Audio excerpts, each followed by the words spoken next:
Assalamualaikum warahmatullahi wabarakatuh. Kembali kita ketemu pada mata pelajaran geografi. Kali ini kita akan membahas tentang eksogen, yaitu tenaga pembentuk muka bumi yang berasal dari luar. Kita sudah mengetahui berapa banyak hal yang sudah kita lihat di permukaan bumi, baik itu bentangan alam gunung, kemudian padang pasir, gurun, air terjun, dan lain sebagainya. Itu semua adalah hasil-hasil dari proses yang berasal dari luar bumi. Yang sebelumnya kita sudah mempelajari dari dalam bumi, maka hari ini kita akan belajar bagaimana tenaga yang berasal dari luar bumi dan sifatnya dia akan merusak. Maka tujuan pembelajaran kali ini bahwa kita akan melakukan pengamatan dan anak-anak bisa mampu menganalisis proses eksogenik atau tenaga dari luar bumi, pengaruhnya bagi kehidupan. Ya, jadi tenaga eksogen adalah tenaga yang berasal dari luar bumi dan bersifat merusak, berupa air, angin, geyser maupun sinar matahari. Pengerusakan bentuk muka bumi oleh tenaga eksogen bisa meliputi ada 3. Yang pertama adalah pelapukan atau weathering, yang kedua pengikisan, erosion, dan yang ketiga adalah pengendapan atau sedimentation. Jadi kalau kita perhatikan bersama bahwa apa yang ada di proses permukaan bumi dari batuan yang begitu kokohnya, maka lama-kelamaan akan terkikis atau mengalami penghancuran. Nah, apa itu pelapukan? Pelapukan adalah proses penghancuran batuan dan bentuk gumpalan butiran yang lebih kecil. Pelapukan ini terjadi melalui proses pengelupasan batuan tenaga eksogen dari proses yang lebih besar tadi, dari batuan yang keras, kemudian lama-kelamaan karena sinar matahari, cuaca yang ekstrim dingin, kemudian mengalami penurunan, akhirnya terkelupas, kemudian mengalami penghancuran dan bentuknya menjadi lebih kecil. Pada pelapukan ada beberapa macamnya. Yang pertama adalah pelapukan kimiawi. Pelapukan kimiawi ini batuan mengalami proses perubahan kimiawi yang umumnya berupa pelarutan. Jadi awalnya adalah tetesan air berbentuk sedotan, kemudian mengalami proses endapan dari sedimen-sedimen klastik, kemudian mengalami proses pembatuan. Dari proses kimiawi dari CaCO3, H2O air dan juga CO2, maka akan menghasilkan batuan karbonat CaHCO3 maka menghasilkan batuan pelarutan yang kemudian kita mengenalnya sebagai batu gamping, ya, batu kapur. Daerah ini adalah di daerah kars, daerah yang mempunyai bentukan alam karena proses dari pengendapan kimiawi yaitu air dan juga fullstone tadi, CaCO3-nya.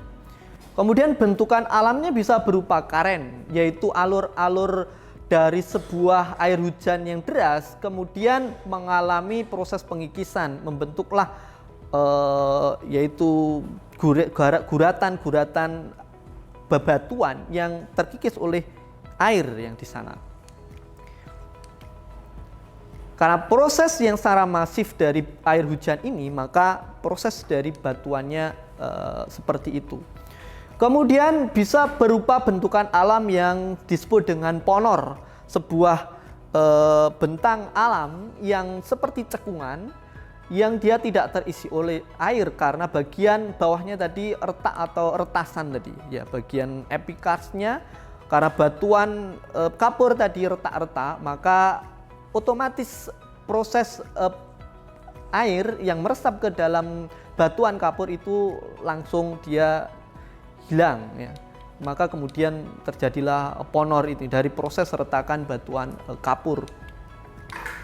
Kemudian membentuk dolina, sebuah danau di daerah kars atau kapur, ya. Proses dari endapan yang kemudian tadi itu dia terisi oleh material sedimen tertutup, maka kemudian cekungan tadi terisi oleh air, ya. Bedanya dengan ponor tadi dia tidak terisi air, kemudian ya dolin itu terisi oleh air. Danau daerah kapur atau karst kita menyebutnya, dolina.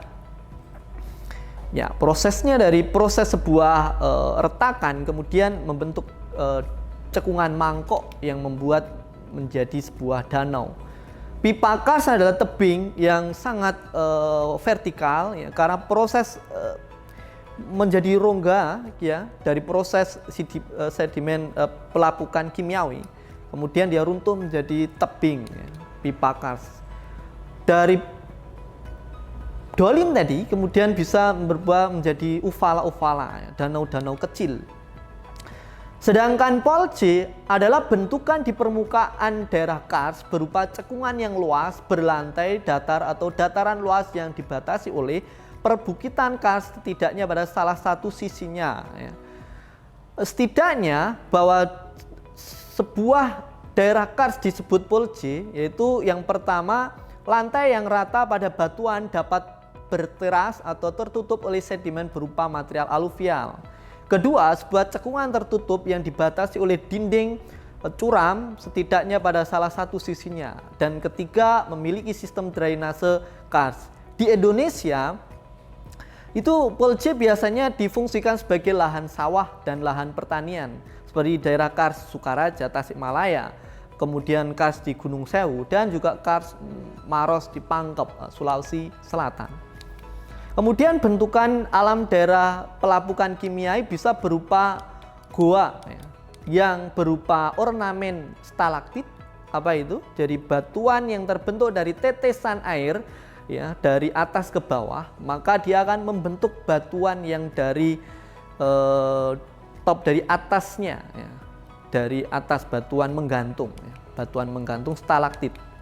Sedangkan yang dari bawah, tetesan tadi itu dari bawah menghasilkan satu bentuk pelarutan dan pembatuan dari bawah ke atas. Itu yang kita sebut sebagai stalagmit pada ornamen gua.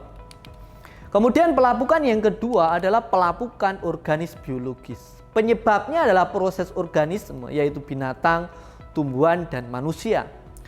Binatang yang dapat menimbulkan pelapukan antara lain ada cacing, serangga, tikus, dan lain-lain. Ya. Bahkan akar tanaman pun bisa membuat bebatuan yang sangat keras itu bisa hancur karena proses pelapukan itu. Ya. Hewan-hewan yang mampu mengubah dari proses batuan yang keras kemudian lapuk, ya ada beberapa mikroorganisme, ada hewan pengerat di bawah tanah, ya, ada cacing tadi dan lain sebagainya. Bahkan lumut, ya, itu juga akan mengikis dari bebatuan yang besar sekalipun. Erosi adalah proses pengikisan batuan oleh air, angin, dan juga gletser. Yang kita lihat bahwa terjadinya beberapa proses perubahan yang dinamika di permukaan bumi bisa karena pengisan oleh air, angin, dan juga gletser. Dan sangat menakjubkan sekali bebatuannya bisa tergores ya, meskipun dia sangat kokoh. Ada erosi jurang, erosi alur yang menjadi besar dan menjadi parit ya, berbentuk V. Ya. Kemudian ada erosi tebing yang mengerosi pada musim-musim penghujan begitu, ya, mengikis awalnya sungainya kecil, lama kelamaan tergerus, kemudian menjadi lebih lebar lagi. Apa itu lembah? Yang kemudian contohnya di Green Canyon, Amerika Serikat, dan Ngaresi Hanok di Sumatera, terbentuk apabila kecepatan aliran air di dasar sungai cepat, maka akan terjadi pengikisan vertikal. Apabila aliran air yang secepat terjadi di tepi sungai, maka akan menyebabkan terjadinya pengikisan ke arah samping atau erosi ke samping. Dan hasil erosi vertikal sungai semakin lama akan semakin dalam, sedangkan erosi ke samping menyebabkan sungai semakin lebar. Erosi vertikal membentuk huruf V. Ya. Ada juga bentukan alam bebatuan yang berlubang, ya, yaitu potoles. Karena arus deras yang ada di sungai kemudian terjadi turbulen, pemusaran, akhirnya secara otomatis dia menggerus pada batuan berbentuk lubang-lubang. Rapid atau aliran deras, ya, terjadi ketika aliran air sungai yang deras berbentuk dari adanya jenis batuan yang selang-seling antara batuan yang resisten dan batuan yang tidak resisten pada dasar sungai. Saat melewati batuan yang resisten, air akan sulit melakukan pengikisan. Jadi batuan resisten adalah batuan yang sangat keras. Akibatnya dasar sungai menjadi tidak rata. Pada air melewati batuan yang tidak resisten, terjadi turbulensi dan terbentuk seperti air terjun yang pendek dan alirannya itu sangat deras. Terjadilah aliran deras atau rapid tadi. Kemudian air terjun. Bagaimana air terjun terbentuk? Air terjun terbentuk pada sungai yang jenis batuan di dasar sungai ada resisten dan yang tidak resisten tadi. Proses yang terjadi hampir sama dengan aliran deras atau rapid tadi, hanya saja pengikisan air mengakibatkan perbedaan air yang cukup besar antara batuan resisten dan batuan tidak resisten. Akibatnya air jatuh dari ketinggian membentuk air terjun. Georges ya, hampir sama dengan juga Grand Canyon ya. Jadi proses aliran yang cukup deras ya, dari sebuah aliran sungai mengikis bebatuan ya, lama-kelamaan menjadi alur, itulah Grand Canyon. Alur yang cukup deras mengikis pada bebatuan membentuk sungai. Ya. Di Indonesia ada Ngarai Sihanouk di Sumatera Barat. Kemudian erosi air laut atau yang kemudian kita kenal sebagai abrasi merupakan perusakan atau pengikisan pantai oleh pukulan gelombang laut yang terus-menerus terhadap dinding pantainya. Ya, kalau kita lihat biasanya di tepi pantai terjadi bentuk abrasi, erosi oleh air laut dan bisa membentuk cliff. Apa itu? Cliff adalah tebing terjal di tepi laut. Terjadi karena pengikisan air laut terhadap pantai. Abrasi di pantai yang curam mengakibatkan penyempitan daratan sepanjang pantai, sehingga terbentuklah tebing yang cukup terjal seperti ini. Seperti yang bisa kita lihat, jembatan alam natural bridge juga sama, dia terjadi pemukulan pada bebatuan di batuan karang, maka lama-kelamaan kemudian menjadi batuan yang seperti jembatan. Karang bolong ya, ketika batuannya itu berunggah di bagian bawahnya. Ada juga bentukan alam berbentuk sea cave, ada juga berbentuk arch dan gerbang laut atau terowongan. Jadi bagian bawah dari pantai yang curam terkorek sedikit demi sedikit oleh kikisan air laut sehingga membentuk gua tepi laut yang kemudian dikenal dengan sea cave, gerbang atau terowongan laut yang kemudian dikenal arch. Dan kedalaman gua-gua yang terbentuk sangat tergantung pada jenis batuan pantai. Pada pantai yang terdiri dari batuan keras, dapat berbentuk gua yang lebih besar dan dalam lagi. Ada bentukan alam stek, adalah tonggak-tonggak batu besar yang nampak berdiri di atas permukaan laut merupakan sisa-sisa dari batuan. Tonggak-tonggak batu ini adalah merupakan bagian batuan-batuan yang keras sehingga tahan terhadap pukulan gelombang air laut. Awalnya batuannya itu cukup besar, kemudian terjadi pemukulan gelombang air laut yang besar, kemudian terkikis ya, menjadi stek.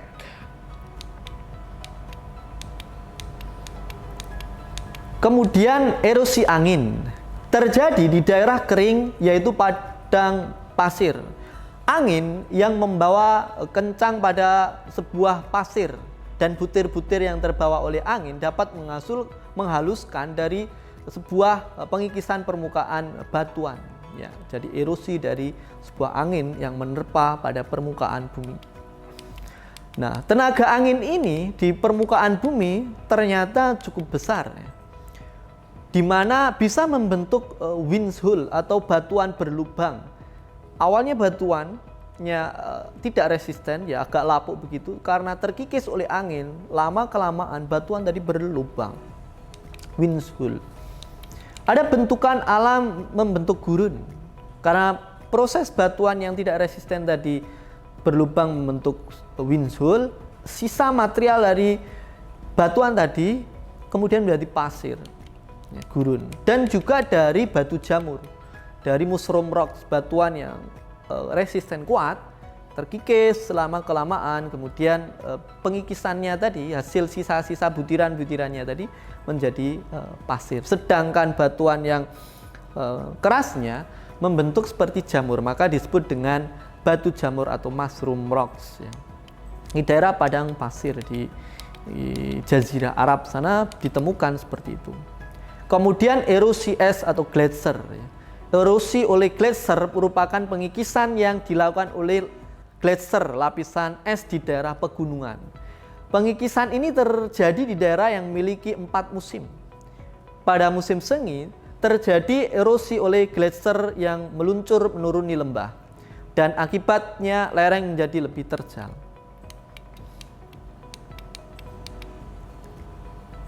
Ya, bentukan alam oleh karena gletser bisa berupa lembah glasial atau cirpis, ya. Lembah yang terbentuk karena pengikisan dari gletser atau es. Ngarai glasiar atau glacial troughs, ya. Kemudian juga membentuk pantai fjord. Pantai yang terbentuk karena pengikisan gletser tadi kemudian bisa membentuk semenanjung, ya, yang menjorok ke daratan, ya. Dan indah sekali dari pantai fjord ini di Greenland, di kutub utara sana. Kemudian bisa moraine, ya.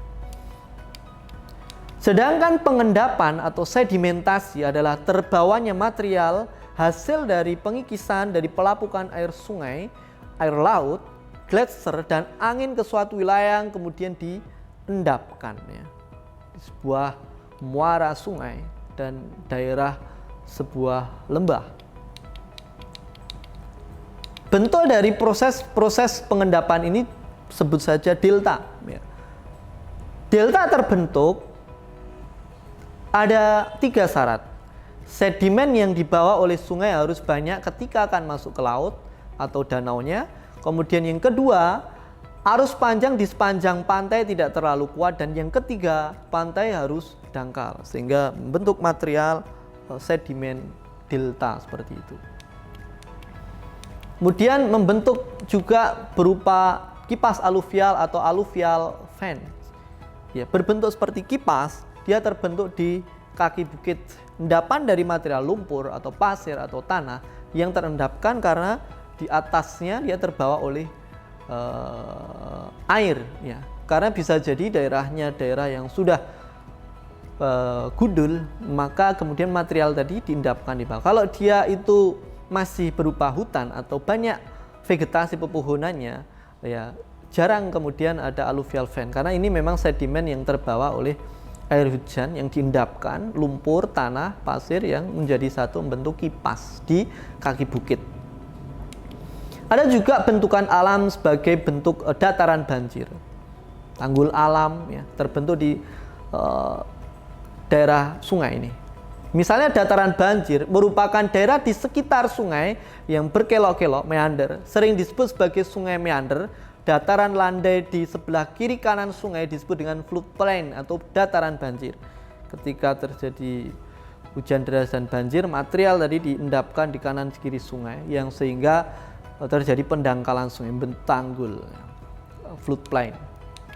Kemudian meander merupakan sungai yang berkelok-kelok yang berbentuk karena adanya pengendapan. Proses meander terjadi pada tepi sungai baik bagian dalam maupun luarnya. Di bagian sungai yang alirannya cepat akan terjadi pengikisan, sedangkan bagian sungai yang dan juga lembah aliran akan terjadi pengendapannya. Kemudian Oxbolex atau danau ladam tapal kuda, ya, biasa disebut dengan danau tapal kuda, terbentuk akibat dari proses pemotongan dari saluran sungai meander serta secara alami ini dan ditinggalkan oleh alirannya. Sungai tersebut kemudian terputus dari sungai induknya dan sumber air yang diperoleh hanya dari air hujan. Besar danau bervariasi sesuai dengan ukuran sungai yang membentuknya, ya, seperti tapal kuda, ya. Jadi kaki delamaannya kuda, tapal kuda. Kemudian berupa hasil pengendapan yang ada di laut, ada pesisirnya ya. Wilayah pengendapan di sepanjang pantai biasanya terdiri dari material pasir dan ukuran dari komposisi material di pantai sangat bervariasi tergantung pada perubahan kondisi cuaca, arah angin dan juga arus laut. Maka membentuk bentukan alam seperti speed. Ya. Speed terjadi karena arus pantai mengangkut material yang ada di sepanjang pantai. Jika terjadi perubahan arah, maka arus pantai akan tetap mengangkut material ke laut yang dalam. Ketika material masuk ke laut yang dalam tadi, terjadi pengendapan material. Setelah sekian lama terjadi akumulasi material yang ada di atas permukaan laut, dan akumulasi tadi membentuk speed. Jadi awalnya adalah sebuah pantai yang ada arus air lautnya, kemudian pantai tersebut terisi oleh endapan pasir yang memanjang karena pasirnya dibawa oleh angin. Beda dengan Tumbulu. Kalau Tumbulu ini terbentuk dari arus pantai yang berlanjut dari sebuah speed tadi, tapi dia terhubung oleh pulau yang ada di seberang pantainya ya. Apabila sekitar speed tadi ada pulau, biasanya akan tersambung ke daratan. Nah, terbentuklah Tumbulu ya, antara daratan dengan sebuah pulau yang terhubung dari sebuah material pasir, itu membentuk Tumbulu ya. Kemudian ada bentuk dari yang berupa es tadi, sedangkan yang angin ia bisa berupa senjun atau gumuk pasir, bisa berupa gundukan pasir yang berbentuk macamnya, ada parabola, ada berupa bulan sabit ya, ada linear yang memanjang ya, dari bentukan sebuah gurun pasir, senjun atau gumuk pasir ya. Saya kira itu untuk pada kesempatan hari ini, dari proses-proses tenaga yang berasal dari luar bumi ya. Mudah-mudahan yang kita pelajari pada kesempatan hari ini bisa memberikan kita gambaran bagaimana kondisi ataupun juga proses-proses tenaga yang berasal dari luar bumi. Dan yang kita harapkan dengan kita mempelajari tenaga pembentuk yang berasal dari luar bumi, kita akan mengenal lebih dekat bagaimana kondisi alam, fenomena alam yang Allah Subhanahu wa Ta'ala ciptakan ini bisa memberikan kita banyak sekali manfaatnya ya, yang kemudian itu mendukung kehidupan manusia.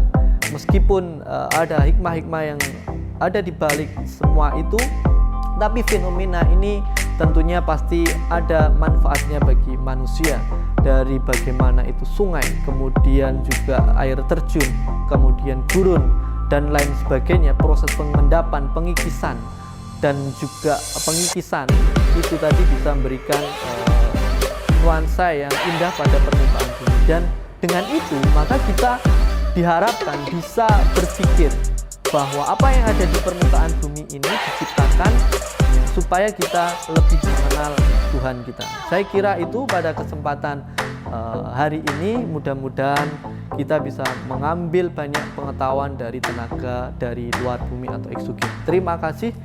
Assalamualaikum warahmatullahi wabarakatuh.